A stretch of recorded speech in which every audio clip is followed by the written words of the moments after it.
so much for coming to Cake International today. Grand old dame, what did I say? They promised me a party at the palace, so a party at the palace we shall have. Who's up for a party at the palace? Fantastic. How many cake makers do we have here today? I'm going to make a wonderful cake real time today. Well, this is the cake that I was asked to come and do for the very last show on James Martin, before he announced it was going to be his very last show. So then I had to get a call from the producer to say, we're really sorry, we're going to have to change the whole format of the last show because James is leaving. So I thought, fine, James can live without my lime and pistachio roulade. I'll share it all with you instead. Who's up for that?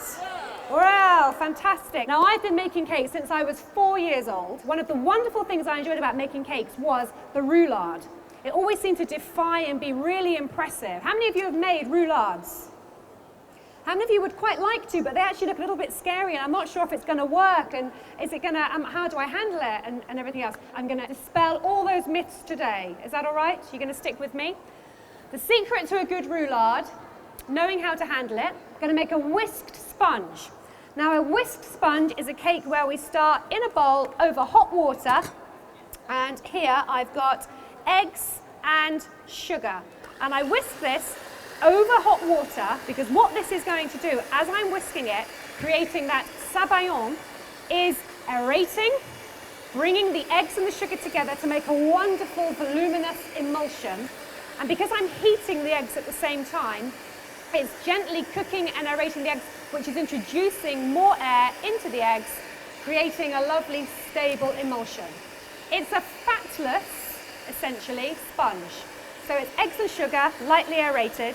Then I'm going to fold in the flour and I'm going to add a drizzle of butter, tiny amount of butter. And that's purely to help it come out of the tin when I turn it out so that it will allow it not to stick. So a whisked sponge, fatless sponge, is the cake that we use when we make a roulade because it's higher in eggs, and it's the eggs that give it the elasticated, the stretchy element, so it will roll up nicely.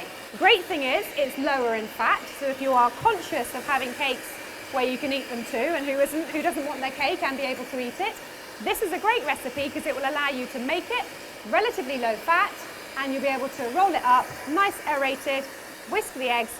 Secret here is to make sure you don't stop too early. You need to get to the point where it's called the ribboning stage. And if I stop this now and show you, when I lift it up now, you see how my beaters do not hold the mixture. It just sort of lifts and drops straight away. Now, lots of people would stop at that stage, but you need to really continue by generating that heat underneath and ensuring that you create the really soft, light sabayon that will become more stable, and you'll create that ribboning stage. And then you know that you've got to the right point. This recipe is actually in my cake school book that brings together over 25 years of my cake decorating, baking experience, combined with teaching, combined with my qualification as a food scientist, to give you a holding hand when you're making and baking cakes through all the different methods to ensure that you understand not only what to do, but why you're doing it. So you can understand what you're trying to achieve throughout all the stages of baking. So you know what stage to look for to help you prevent you from going wrong, and what to do if it does go wrong, so that you know how to rescue your cake should that happen. So you see how now this is beginning to build up, become nice and voluminous, lovely frothy cake mixture in there. Wonderful height. And you notice the other thing that I'm doing with my handheld whisk, and I don't know if a lot of you do this, but you notice how all you can hear is the cake batter and the whisk. What I'm not doing is this. I'm not plonking it around on the bowl. I'm just keeping it in the batter itself. And that's really important because you want to just focus on the cake batter. If you clump on the glass every time, you're actually scraping the bits of glass there. So you just want a Pyrex to just really keep the beaters in the batter itself to create that wonderful aerated mix. Now, this recipe uses a vanilla sponge. There's some wonderful flavours over on the foodie flavour counter here at Cake International to introduce additional natural flavours into your sponge. Because it's very light, it's a wonderful carrier of flavour. So that's why when I put it in the tin, I'm going to sprinkle the top with some fresh chopped pistachios. These are going to add colour, texture, flavour, some great crunch, They're going to look really beautiful and bejewel my roulade when it rolls up on the outside. And by having the pistachios, because they're going to be high in oil, a little bit of oil, they'll add wonderful keeping properties to the roulade and added flavour again. So you see now this is beginning to really, it's starting to feel more stable. And by doing this with a handheld, I can feel how that's beginning to thicken and stabilise and become a lot more, slightly more viscous, certainly more voluminous. And if I stop now and lift the beaters up, you see how I can lift that through and create that ribboning effect there with the beaters. As I've learned as a food scientist, that when you are making cakes, it's really important to have time to allow all of the individual stages to reach their maximum, so that when it goes in the oven, you've done the best that you can. So that's my sabayon. You'll see that over here now, when I fold this through, it's got a wonderful velvety feel to it. It's light, it's aerated, but it's even all the way through. The air bubbles are all of a very even size in that mixture. And what I'm going to do now is sprinkle my flour on top, and I'm going to do this using a sieve, again, because if I hold it up high, not only does it make sure there are no lumps as I sieve it, but it is a great way to ensure that, again, you're aerating the flour as you sieve, so it's adding more air into the batter as you are sieving. And then I'm going to use a rubber spatula to fold this flour into the mixture. And I do this by turning and cutting through the batter. Now, it's really important when you're doing this, you're folding it, it's important because you want to not knock out any of the air or much of the air that you've just spent 10 minutes encouraging into the batter. That's the first important, but the second and more important factor in this when you're making these sponge is you want to make sure that the flour is evenly distributed through the batter, because otherwise you'd end up with elements of the sponge that are really light and sort of sugary egg, and then parts that don't have the flour in, and you'll get little pockets of flour. So it's really important that you don't compromise on the folding part here to ensure that that flour is really evenly distributed through the batter. So you see I'm tipping the bowl because then it means that I can help get that spatula right underneath through there to ensure that it's beautifully folded all the way through. And now once you've done that, and you can feel that that is nice and even, and you can cut through and you see no pockets of raw flour, you see I'm working quite quickly. Then I'm going to take my 1 ounce, so 25 grams of butter, unsalted butter that's been melted, and I'm just going to drizzle that around the edge of the bowl,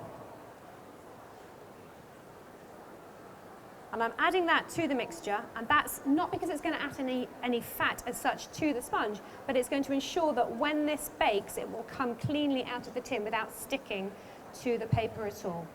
Now I've got a Swiss roll tin. I've lined that with non-stick baking parchment, and I've got my oven set to 170 degrees. And once this cake batter goes in the tin and I put the pistachios on top, it's going to bake for just 12 minutes and then be ready to tip out and fill. So that's the batter. In it goes to the tin. And you see wonderful, really, really velvety, smooth, light, aerated sponge. All right. And then use the back of the spatula just to spread that into all of the corners to ensure it will reach all of those areas, and then you get a nice even sponge, because remember when you roll this up you want to ensure that the sponge itself is nice and even for rolling. It's really important that you're always safe when you're handling knives, and one of the first ways I was taught when it comes to chopping is to take your knife, point it down and take your fingers and hold the top of the blade on one side, and always keep that point in contact with your chopping board. And then when you hold the other handle the other end, you literally cleave around and you work around from that central point to that pivot to chop, and then lift to gather them all in. This way it keeps your fingers out of the direction of any of the blades, but because you've anchored the point of the knife downwards, it helps to make sure that that knife is not going to slip at all, and you can be very confident and comfortable at chopping at quite a reasonable speed, very safely, knowing that your fingers are protected. And just sprinkle those across the top of the sponge. And it's on this side of the sponge you do it, because this will be the outside of my roulade when I come to roll it up. And that's where I want to see all that lovely texture in itself. So that's the cake. It's going to go into the oven. So during that time, we're going to make the lemon and lime curd, the citrus curd, that's going to go on inside the roulade.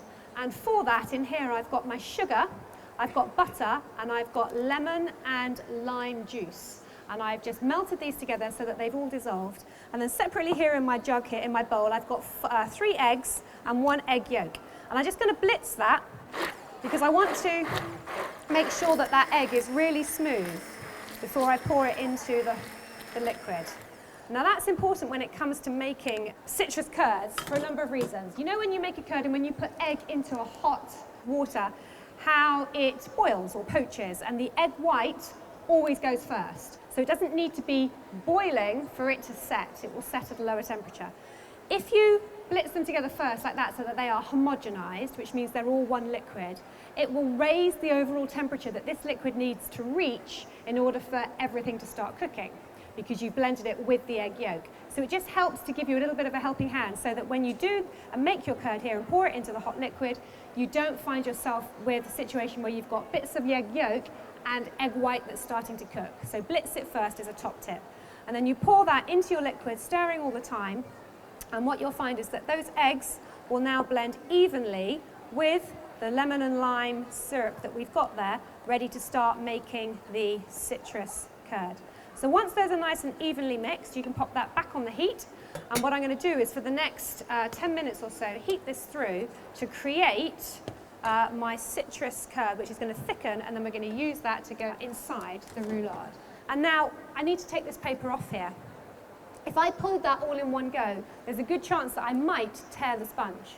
So my top tip here is to catch hold of the paper and pull that off in strips. And what this will do is ensure that the sponge itself does not tear, it's kept completely intact. Now, tuck the bottom end of that paper in there so you've got it inside the roulade, press it down, and then start to roll. Get that first curl in. And then take the cold paper with you.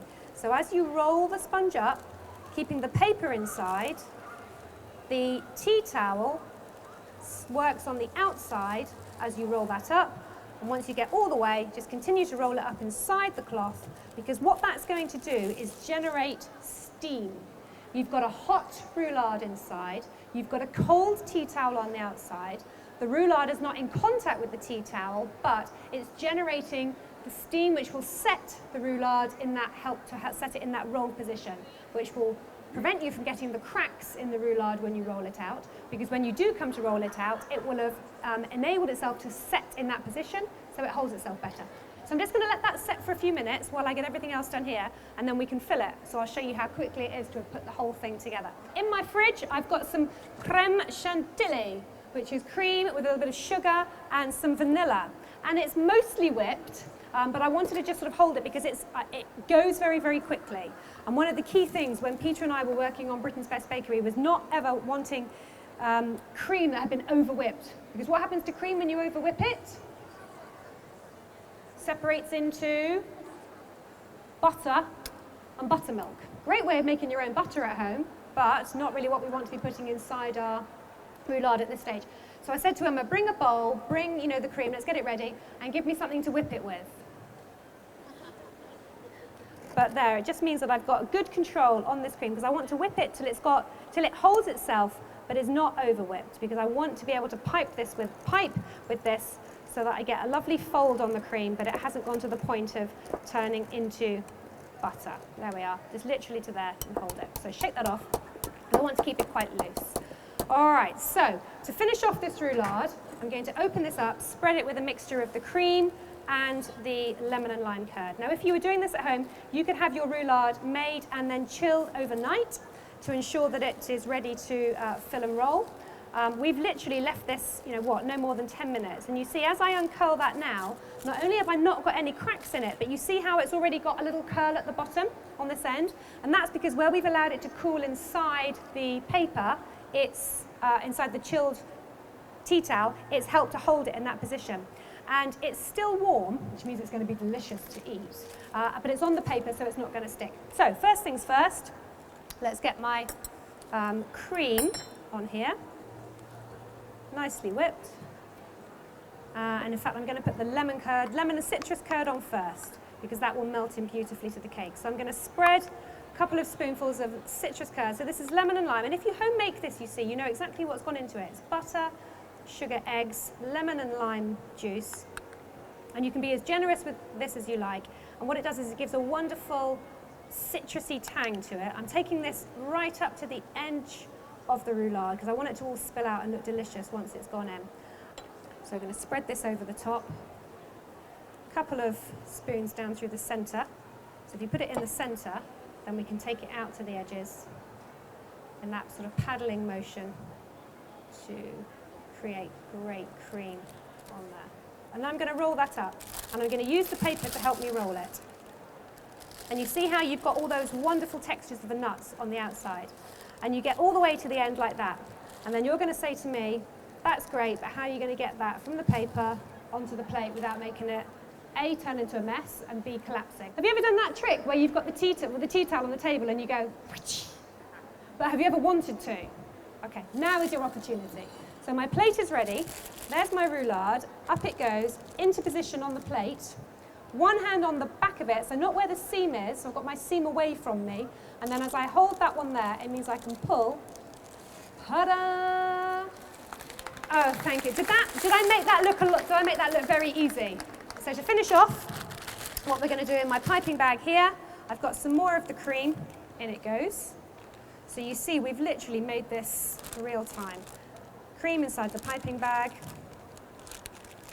holding it in one hand like that, and then pull the sides up. Just make sure that you tease it down so that you've got rid of any air bubbles in there, because you don't want a big pop as you're about to pipe on the top. Get the cream nice at the tip, and then hold the roulade sideways, clean that there, and then from this end, here now, we can do a nice zigzag motion of the cream, holding the piping bag away from the top of the roulade so that it creates a lovely shape. Take some of our chopped pistachios, and then on the top of here, swizzle some of the chopped pistachios down through the centre there. I'm going to just zest some fresh lime over the surface of that roulade, which will give the most wonderful aroma of fresh days of April. The recipe for this cake is in my cake school book. Hopefully that's given you some inspiration. For those of you who've never made a roulade before, would you have a go? Thank you so much, you've been fantastic.